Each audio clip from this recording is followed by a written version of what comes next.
Assalamualaikum warahmatullahi wabarakatuh. Bismillah, alhamdulillah, wassalatu wassalamu ala rasulillah wa ala alihi wa ashabihi wa man tabi'alah, la hawla wa la quwata illa billah. Saudara sekalian, mari kita lanjutkan kajian fikih siasa kita. Kali ini kita masih melanjutkan pembicaraan kita mengenai imamah. Dan pada kesempatan ini kita akan mencoba menjelaskan tentang hak dan kewajiban imam. Di awal telah kita sampaikan mengenai definisi imamah, baik dalam formulasi orang yang menjadi pemimpin itu adalah dalam istilah imam atau dalam istilah khalifah atau amir atau presiden atau yang lain. Kemudian juga bagaimana cara memilih mereka, menetapkan mereka, sudah kita bahas. Nah, ketika ada di suatu negara itu telah mendapatkan suatu imam atau seorang imam, maka apa yang menjadi hak imam dan yang menjadi kewajibannya. Berikut ini mari kita kaji bersama mengenai hak dan kewajiban imam. Imam Al-Mawardi menyebutkan dua hak imam. Pertama, hak untuk ditaati dan hak untuk dibantu. Jadi hak untuk ditaati dan hak untuk dibantu. Ini hak imam. Hak lain kita jumpai dalam sejarah Islam, yaitu hak mendapat imbalan dari harta Baitul Mal untuk keperluan hidup dirinya dan keluarganya. Dulu tercatat dalam sejarah, 6 bulan pertama menjadi khalifah, Abu Bakar masih pulang pergi ke pasar untuk mencari nafkah. Tetapi pada akhirnya disepakati para sahabat, Abu Bakar diberi gaji 6.000 dirham setahun. Menurut riwayat lain digaji 2.000 sampai 2.500 dirham setahun. Ini merupakan hak imam. Nah, hak imam erat kaitannya dengan kewajiban rakyat. Hak untuk ditaati dan dibantu adalah kewajiban rakyat untuk menaati dan membantu. Artinya apa? Ketika imam memiliki hak, maka bagi rakyat menjadi sebuah kewajiban. Seperti misalnya imam memiliki hak untuk ditaati, maka rakyat wajib menaati. Hak memiliki hak untuk dibantu, maka rakyat wajib membantu imam. Mari kita lihat Quran surat An-Nisa ayat 59, dan dalam hadis disebutkan alal mar'il muslim as-sam'u wa ta'atu fi ma habba au kariha ma lam yu'mar bi ma'siyatin fa amara bi ma'siyatin fala sam'a wala ta'atalah.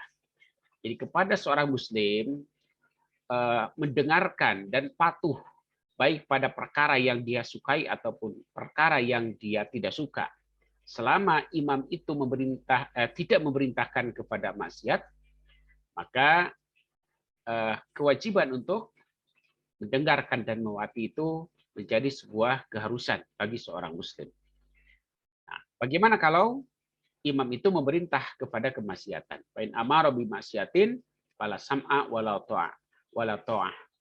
Jadi ketika pemimpin itu memerintahkan untuk atau membuat kebijakan tentang kemaksiatan, maka tidak boleh kita mendengarkannya dan tidak boleh juga kita menaatinya. Dalam hal ini adalah kita tidak perlu mengikuti kebijakan-kebijakan penguasa yang bisa mendorong pada perbuatan-perbuatan maksiat. Nah, sekarang apa kewajiban imam? Al-Mawardi merinci kewajiban imam. Yang pertama, kewajiban yang paling pertama ini adalah memelihara agama, dasar-dasarnya yang telah ditetapkan, dan segala hal yang telah disepakati oleh para ulama. Ini wajib imam, pelihara agama. Jadi ya sangat disayangkan bila ada penguasa, apakah di tingkat nasional maupun di tingkat daerah, tidak memperhatikan dan tidak mengayomi urusan agama, kemudian tidak membantu memfasilitasi untuk menjaga dasar-dasar agama yang telah ditetapkan dan telah disepakati oleh para ulama. Yang kedua, kewajiban imam itu adalah mentanfidkan atau melaksanakan, mengeksekusi hukum-hukum di antara orang-orang yang bersengketa dan memisahkan perselisihan sehingga keadilan terlaksana secara umum. Ini kewajiban imam. Kemudian yang ketiga, memelihara dan menjaga keamanan agar manusia dapat dengan tentram dan tenang berusaha mencari kehidupan, serta dapat bepergian dengan aman tanpa ada gangguan terhadap jiwanya atau hartanya. Jadi ini adalah kewajiban imam. Jadi bagaimana memberikan pengayoman, memberikan rasa aman kepada seluruh warga negara sehingga mereka melaksanakan ibadah dengan tenang, berusaha mencari kehidupan dengan tenang, bekerja dengan tenang, bepergian kemanapun dalam keamanan, dalam keadaan terjamin keamanannya dan lain-lain. Ini merupakan apa? Kewajiban imam melakukan itu. Yang keempat, menegakkan hukum-hukum Allah agar orang tidak berani melanggar hukum dan memelihara hak-hak hamba dari kebinasaan dan kekuasaan. Saudara sekalian, menegakkan hak-hak Allah, menegakkan hukum-hukum Allah itu tidak berarti bahwa apa adanya dari Al-Quran secara tekstual tidak diterjemahkan atau tidak dirinci menjadi hukum-hukum yang sifatnya praktis. Ya, tetapi apa? Ditafsirkan, tetapi diterjemahkan kepada hal-hal yang lebih praktis sehingga mudah dilaksanakannya. Ya, ketika pada bagian-bagian ayat Al-Quran yang bersifat doni, tidak bersifat qat'i. Nah, kalau yang sifatnya qat'i ya wajib secara penuh kesadaran terhadap apa yang telah ditetapkan oleh Allah dalam Al-Quran atau apa yang telah disabdakan oleh Rasulullah SAW.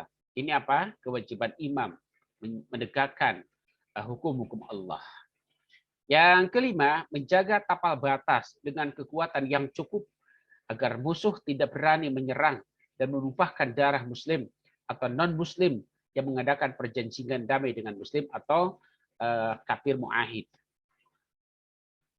Kemudian yang keenam, memerangi orang-orang yang menentang Islam setelah dilakukan dakwah dengan baik-baik, tetapi mereka tidak mau masuk Islam dan tidak pula menjadi kafir zimmi. Jadi kalau ada sekelompok orang menentang Islam, kemudian melakukan perlawanan terhadap kaum muslimin, bahkan memeranginya, maka kewajiban imam memberikan komando untuk melakukan perlawanan dan memerangi orang-orang yang menentang Islam. Kemudian yang ketujuh, kewajiban imam memungut fai dan sedekah-sedekah sesuai dengan ketentuan-ketentuan syara atas dasar nas atau ijtihad tanpa ragu-ragu. Yang kedelapan, menetapkan kadar-kadar tertentu pemberian untuk orang-orang yang berhak menerimanya dari Baitul Mal dengan wajar serta membayarkannya pada waktunya. Jadi dalam hal ini kewajiban pemerintah adalah menghimpun pembiayaan sesuai dengan kebutuhan negara, sesuai dengan potensi yang dimiliki oleh negara, baik dalam bentuk pajak maupun dalam bentuk fai ataupun dalam bentuk sedekah atau hasil-hasil dari usaha negara. Kemudian setelah terkumpul maka kewajiban negara mendistribusikan hak-hak rakyat itu supaya apa? Dalam Al-Quran dikatakan kailadulatam bainal agniya'i minkum, supaya harta negara itu tidak hanya beredar di antara orang-orang kaya saja, tetapi wajib terdistribusi kepada seluruh masyarakat, sehingga apa? Terjadi keseimbangan ekonomi yang akan menyebabkan kesejahteraan dirasakan oleh seluruh rakyat. Yang kesembilan, menggunakan orang-orang yang dapat dipercaya dan jujur di dalam menyelesaikan tugas-tugas serta menyerahkan pengurusan kekayaan negara kepada mereka, agar pekerjaan dapat dilaksanakan oleh orang-orang yang ahli dan harta negara diurus oleh orang-orang yang jujur. Ini kewajiban pemerintah, mencari sosok orang yang bisa mengelola urusan di dalam negara, begitupun orang-orang yang secara jujur, secara akuntabel dapat mengelola keuangan negara. Jadi harus pintar mencari orang-orang yang bisa dipercaya untuk menangani persoalan-persoalan yang menjadi tanggung jawab negara. Yang ke-10, melaksanakan sendiri tugas-tugasnya yang langsung di dalam membina umat dan menjaga agama. Saudara sekalian, Yusuf Musa mendapatkan tugas lain imam, yaitu apa? Menyebarluaskan ilmu dan pengetahuan karena kemajuan umat sangat tergantung kepada ilmu-ilmu agama dan ilmu-ilmu duniawi. Jadi ini kewajiban imam, memfasilitasi terlaksananya pendidikan di suatu negara, terlaksananya pembelajaran yang berkualitas yang bisa mengantarkan rakyatnya cerdas. Itu menjadi kewajiban pemerintah. Begitupun memfasilitasi warga masyarakat supaya mempelajari agama dan ilmu-ilmu agamanya, sehingga kesalehan mereka semakin baik dan semakin meningkat, sehingga keselamatan dunia dan akhirat diperoleh oleh rakyatnya. Prof. Haji Ahmad Jazuli mengaitkan kewajiban imam dengan maqasidus syariah. Kewajiban imam ada yang bersifat daruri, ada yang bersifat haji, dan ada pula yang bersifat tahsini. Ya, daruri itu adalah hal yang sifatnya kebutuhan urgen, kebutuhan pokok, kemudian haji itu adalah kebutuhan yang sifatnya second, kebutuhan kedua, kemudian tahsini itu adalah kebutuhan yang sifatnya luxuries, istimewa. Nah, yang bersifat daruri misalnya meliputi hifdudin, menjaga agama, hifdun nafs, menjaga jiwa, kemudian hifdul akal, menjaga akal, hifdun nasl, menjaga keturunan atau menjaga harga diri, dan hifdul mal itu adalah kewajiban imam yang harus dilaksanakan dan bersifat daruri, keharusannya sangat mutlak. Jadi menjaga agama, memelihara jiwa, memelihara akal, menjaga keturunan. Jadi kalau menjaga keturunan itu kewajiban pemerintah untuk meminimalisir agar tidak terjadi perzinahan, atau kewajiban pemerintah untuk menjaga agar tidak merusak harga diri orang lain, tidak saling mencela, tidak saling mencaci, tidak saling menghina. Begitupun menjaga harta setiap individu, sehingga ada kewajiban untuk menjaga keamanan supaya tidak banyak pencurian adalah kewajiban pemerintah, kewajiban pemimpin, kewajiban imam yang bersifat daruri. Kemudian yang bersifat haji, yakni yang mengarahkan pada kemudahan-kemudahan di dalam melaksanakan tugas. Jadi haji itu misalnya seorang pemimpin menyediakan kendaraan, menyediakan kuda untuk para pembantunya, atau agar sekolah bisa terlaksana dengan baik, maka pemerintah berkewajiban menyediakan bangunannya.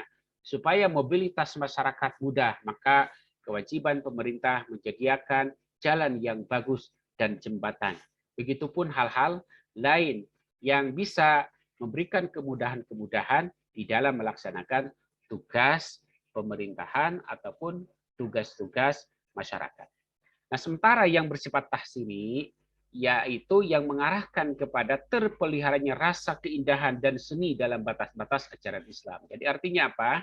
Ini bersifat tahsini, misalnya menyediakan tempat wisata, menyediakan tempat hiburan masyarakat, menyediakan tempat-tempat yang indah, atau pertunjukan-pertunjukan seni sebagai bentuk hiburan dalam masyarakat, tetapi dalam batas-batas ajaran Islam. Itu merupakan kewajiban imam yang bersifat tahsini.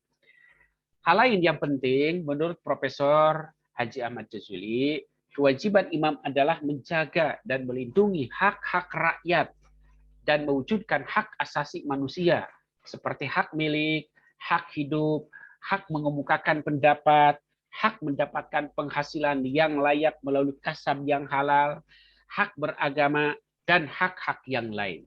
Nah, itulah saudara sekalian, hak dan kewajiban imam dalam fikih siasah yang bisa kita terapkan dalam pemerintahan, apapun bentuk pemerintahan, apapun istilah pemimpinnya, apakah imam apakah khalifah, apakah amir atau presiden atau raja sekalipun. Jadi itulah yang menjadi apa? Kewajiban dan hak-hak imam. Demikian saudara sekalian, semoga bermanfaat. Mudah-mudahan pada kesempatan ini kita mendapatkan tambahan pengetahuan. Demikian, wallahul muwaffiq. Wassalamualaikum warahmatullahi wabarakatuh.